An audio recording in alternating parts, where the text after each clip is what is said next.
আমরা স্বাধীনভাবে মুক্ত হয়ে এত বড় একটা বর্ধিত সভা তাও সংসদ ভবনে করতে পারলাম। ফ্যাসিস্ট সরকার থাকলে আমরা কোনোদিনও এটা করতে পারতাম না, আমাদেরকে করতে দিত না। যেই কারণে আজকের এই বর্ধিত সভাটা আমাদের অত্যন্ত আনন্দের এবং আনন্দঘন পরিবেশেই আমরা এই বর্ধিত সভাটা করলাম। এই বর্ধিত সভায় দেশনায়ক তারেক রহমান উনি যে মেসেজটা দিলেন, যে কোনোভাবেই ঐক্যবদ্ধ থাকতে হবে, কারণ দেশের জনগণ আমাদেরকে ঐক্যবদ্ধ আমরা থাকি এটাই চায়।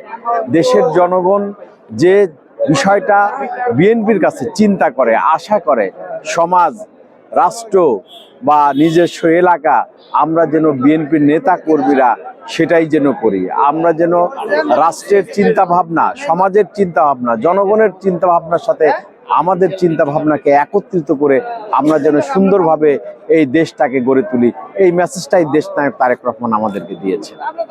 এখান থেকে আমি এলাকায় যাব, এলাকায় গিয়ে দেশনায়ক তারেক রহমান যেটা পরিষ্কার বার্তা দিয়েছেন যে আমাদের ঐক্যবদ্ধ থাকতে হবে, আর ঐক্যবদ্ধ থাকলে যে কোনো ষড়যন্ত্র আমরা মোকাবেলা করতে পারবো, এই বার্তাটাই এলাকার জনগণকে দিব। যে কোনোভাবে হোক ঐক্য রাখতে হবে, কারণ ষড়যন্ত্রকারীদেরকে প্রতিহত করতে ঐক্যের কোনো বিকল্প নাই।